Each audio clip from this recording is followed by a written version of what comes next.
এই ব্যবসাটা কিভাবে দুইজনে আর্নিং করতেছি, দুইজন দুইজনকে সাপোর্ট দিয়ে। যেমন আমি আমার বউকে কিন্তু জোর করে ভিডিও করাচ্ছি না, এটা ওর মুখ থেকে শুনতে পারেন। আমি তোমাকে দিয়ে জোর করে ভিডিও করাই? আমাদের রিলেশন থাকতে আমরা দুজন আলাদা আলাদা ভিডিও করতাম। বিয়ের পরে তখন আমরা দুজন ভিডিও শুরু করি, কিন্তু আমি তেমন একটা অ্যাক্টিভ ছিলাম না, ও আমাকে অ্যাক্টিভ করে। কেন হচ্ছে আমরা ভিডিও করি, সোশ্যাল মিডিয়াতে মানুষ আমাদেরকে ভালোবাসা দেয়, ওই ভালোবাসা নিয়ে আমরা সামনের দিকে আগাই। তো এইখানে হচ্ছে আমরা একজন আরেকজনকে জোর করতেছি না, দুজনের ইচ্ছা মতো ভিডিও করতেছি।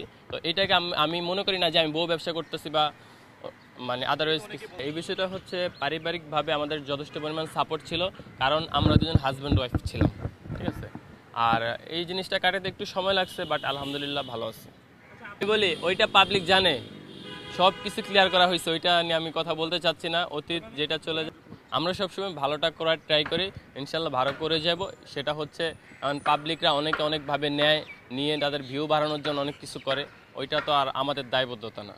জনম জনমের ভালোবাসা তোমার আর আমার, জনম জনমের ভালোবাসা তোমার আর আমার, তোমার রূপ কথাতে আমি হব রাজকুমার, তোমার রূপ কথাতে আমি হব রাজকুমার।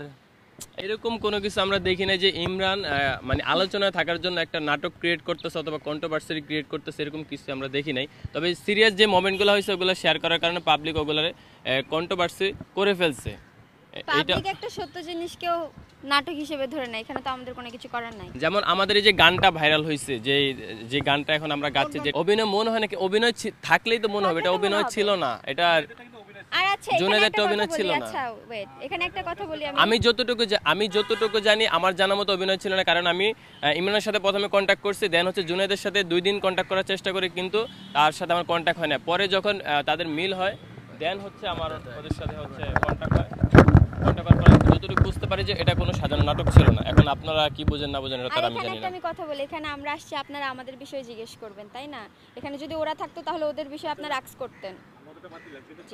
আমি বলি ওর সাথে জুমের সামান্য বিষয় নিয়ে একটু মানে কথা কাটাকাটি হয়। তো আমি ইমরানকে এই বিষয়টা বলি যে এরকম তো একটা পর্যায়ে আমারও রাগ হয়, ওরও রাগ হয় যে তুমি এটা বলতেছো, তুমি আমার চেনো না, যে আমি এই জিনিসটা করতে পারি কিনা। দেন হচ্ছে ইমরানের সাথে আমার একটা ঝামেলা হয়, ইমরান আমাকে ব্লক করে দেয়। তো আমি এই বিষয়টাকে মানে সলভ করার জন্য একটা ভিডিও দেই, যাতে করে ইমরান আমার ভিডিওটা দেখে ব্লক খোলে। দেন এটার হচ্ছে ইমরান রিপ্লাই দেয়। তো রিপ্লাই দেওয়ার একটা পর্যায়ে পাবলিকরা এটাকে করে নেয়, মানে যে আলোচনা সমালোচনা একটা বিষয় আছে ওইখান থেকে নিয়ে নেয়। দেন হচ্ছে আমাদের পাবলিকের উদ্দেশ্যে সব কিছু ক্লিয়ার করার জন্য 2-3টা ভিডিও দিতে হয়েছে, 2-3টা ভিডিও আমিও দিচ্ছি, ও দিছে। তো এর মাঝামাঝি যেহেতু আমাদের একজনের প্রতি আরেকজনের রাগ ছিল, ভুল বোঝাবুঝি ছিল, এখান থেকে সে আমাকে তার জায়গায় যাওয়ার জন্য বলছিল, আমি আমার জায়গা থেকে স্টেপ নেওয়ার কথা ভাবছিলাম, চিন্তা করছিলাম, কিন্তু পরবর্তীতে এরকম কোনো কিছু আমাদের নিতে হয় নাই। ফ্যামিলিগতভাবে কথা বলে আমাদের সমস্যাগুলো সমাধান হয়েছে। এটা হচ্ছে আমার আর সুমের মধ্যে একটু সমস্যা হয়, কিন্তু মাঝখান দিয়ে ওরা দুজন একটু মানে ভুল বোঝাবুঝি হয়। এখানে পুরাটাই ভুল বোঝাবুঝি, এখানে মিস আন্ডারস্ট্যান্ডিংয়ের একটা ব্যাপার ছিল, এছাড়া কিছু না। ওই সোনা বন্ধু এই গানটা হচ্ছে এখনও রিলিজ হয় নাই আমাদের।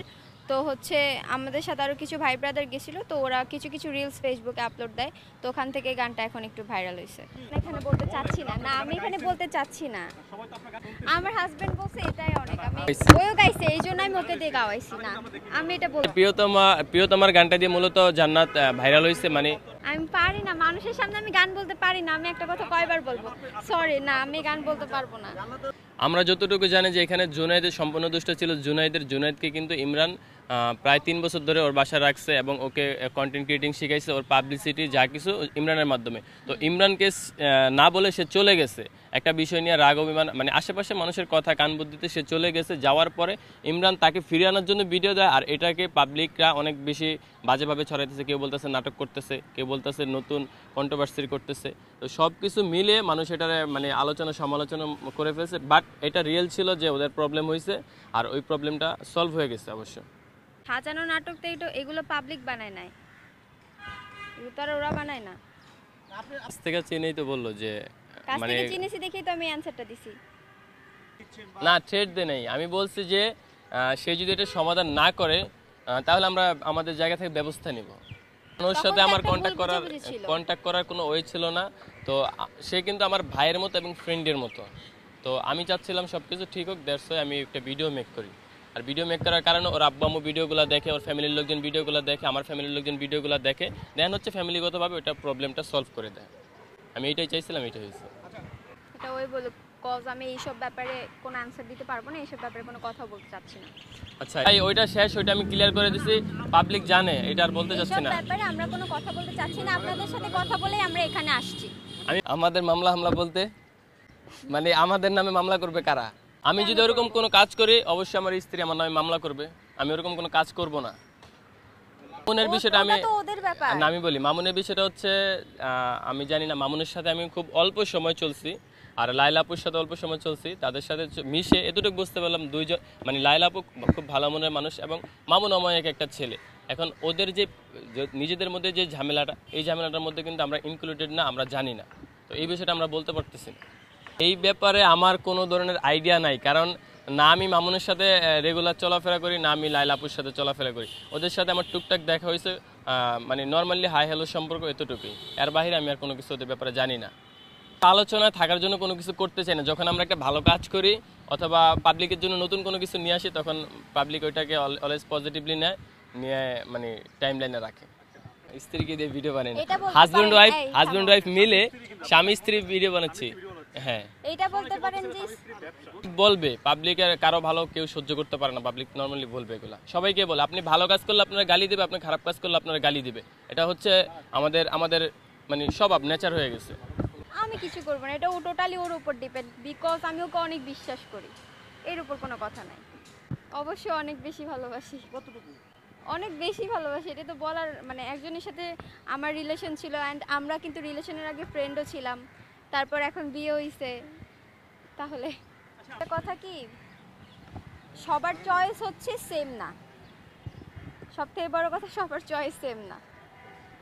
আর আমি মনে করি যে আমার কিছু করতে হবে না, কারণ তার উপর আমার যথেষ্ট পরিমাণ বিলিভ কনফিডেন্স আছে।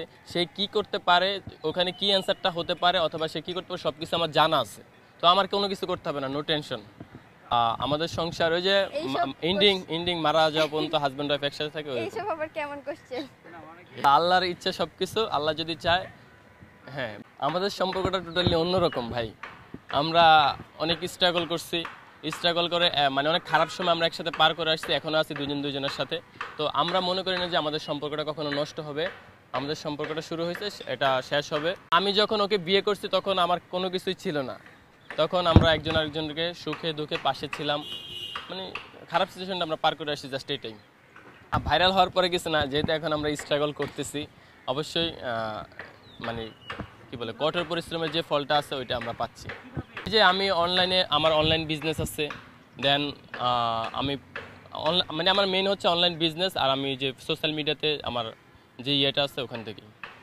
এই পাহাড় পরিমাণই তাহলে ভালোবাসি। আপনারা যদি মানে এরকম, আমি যদি আপনাদেরকে জিজ্ঞেস করি আপনারা আপনার ওয়াইফদের কিরকম ভালোবাসেন? অল্প ভালোবাসে না, এটা কিন্তু ছেলেদের ক্ষেত্রে, বাট সব ছেলেরাও সেম না। আমার হাজবেন্ডের ক্ষেত্রে আমি কখনোই এটা বলবো না। আমি অনেক অনেক বেশি ভালোবাসি, যেটা আসলে মুখে বলে প্রকাশ করা পসিবল না। আর ভালোবাসা হচ্ছে এরকম করে দেখানোরও জিনিস না। সংসারে তো মারামারি ঝগড়াঝাটি প্রচণ্ড পরিমাণ হয়, বাট স্টিল নাও এখন একটু কমে গেছে। এখন যেহেতু আমরা দুজনেই ব্যস্ত, ও হচ্ছে ওর কাজ নিয়ে ব্যস্ত থাকে, আমি আমার কাজ নিয়ে ব্যস্ত থাকি। দেন মানে যখন ব্যস্ততার মধ্যে সময়কাল পার করি তখন আসলে ঝগড়া করার টাইমটা থাকে না। সবসময় জান্নাত শেষ করি আমি ঠান্ডা মাথায়। জান্নাত কি দিয়ে শুরু? আমার শুরু কি দিয়ে করে এটা ম্যাটার না, আমার অনেক রাগ বেশি, প্রচুর রাগ বেশি। এই জন্য আর কি মানে আমি একটা নর্মাল কথা অনেক জোরে চিল্লাই বলি। যখন খারাপ মানে মানুষের তো মুড সুইং হয়, স্বাভাবিক ব্যাপার। তো তখন মানে আমি যদি রেগে যাই তখন ও আমাকে মানে থামানোর চেষ্টা করে যে না এটা করা যাবে না, ওটা করে। বাট এইটাই যে মানে ওই রাগলে আমি চুপ, আমি রাগলে ওই চুপ। ডাকে কি বলে এটা না, মানে কি বলবো, বলো। বিশেষ করে এটাই বলে যে যদি আমি রাগ করে থাকি চলো বাইরে যাবো, ওর একটাই কথা যে চলো চলো ঘুরে আসি। তখন সে বেশি রাগ করে তখন আমি চুপচাপ থাকি, তাকে বোঝানোর ট্রাই করি। যখন বুঝে না তখন আমি বাসার মধ্যে দুই একটা জিনিস ভাঙ্গা ফেলি, তখন আস্তে করে চুপ। তো আমি অনেক কিছুই ভাঙছি আমার বাসার। কিছুদিন আগে একটা ফোনও ভাঙছে। এই যে রিসেন্ট আমি যে ফোন কিনছি, কই আমার ফোনটা দেখে আপনাদেরকে। এই যে আমি এই ফোনটা কিনছি, পরশুদিন আমার ফোনটা ভেঙে, মানে ওর সাথে রাগারাগি করে যখন দেখতেছি আমি পারতেছি না, আমি ফোনটা আছাড় মারছি, পুরো ফোনটা ভেঙে যায়, তারপর আমি এই ফোনটা কিনছি। রাগ যখন হয় তখন আসলে মানুষের মাথায় সেন্স থাকে না। তো আমাদের আগে অনেক বেশি রাগারাগি হইতো, মারামারি হইতো। তো সেটা হচ্ছে দিনে 1-2 বার করে হয়ে যেত, কিন্তু এখন কম হচ্ছে। বাট তখনও আমাদের অনেক কিছু হয়েছে, কিন্তু আমাদের মাথায় কখনো এই জিনিসটা আসে না যে আমি ওকে ছেড়ে যাবো, ও আমাকে ছেড়ে যাবে। মানে সব কিছু হবে কিন্তু কেউ কাউরে ছাড়া মানে থাকবো, এই জিনিসটা আমাদের মাথায় এখনো পর্যন্ত আসে নাই। ওকে ঠান্ডা হয়ে যায়, ওকে ম্যানেজ করতে হয় না। ওকে যদি আমি 5 মিনিট টাইম দিই, আমি যদি নিজে চুপ হয়ে যাই তাহলে ওই ঠান্ডা হয়ে যায়। না না, মানে ওকে একা রেখে ওকে একা ছেড়ে দিই, বা ওই হচ্ছে রাগ করে বের হয়ে গেল, ফ্রেন্ড সার্কেলের সাথে আড্ডা দিতে দিতে ও ঠিক হয়ে যায়। ঠান্ডা হয়ে যায়। তবে ওর মাথা যে গরম, ওটা তো সব মেয়েদের জীবনে মা হওয়ার স্বপ্ন থাকে। তাড়াতাড়ি বলতে সম্পূর্ণটা হচ্ছে আল্লাহ তাআলার ইচ্ছা। কারণ আমরা বর্তমানে কিছু গোল নিয়ে আসছি, যেমন আমি আমার অনলাইনে একটা বিজনেস করি, সেটাকে আমি আগাতে চাচ্ছি। দেন ও হচ্ছে ওর প্রফেশনটা নিয়ে আসে। তো আমরা ইনশাল্লাহ সব কিছু সেট আপ হয়ে গেলে আমরা ইনশাল্লাহ আল্লাহ তাআলা চাইলে সব কিছুই হবে। ওই যেটা বললো, ওই যে ওই তো ওইটার আনসার দিয়ে দিল যে আল্লাহ যখন চাইবে তখন। আর সব থেকে বড় কথা, ও ব্যস্ত থাকে, আমি আমার প্রফেশন নিয়ে একটু ব্যস্ত আছি। আমরা একটু সেট হই, আমাদের একটু সময় দরকার আছে। কারণ আমি হচ্ছে র্যাপার ছিলাম, তা আমি র্যাপটা আমার মাথায় নাই, বাট ওইটা তো ওর পার্ট। আমি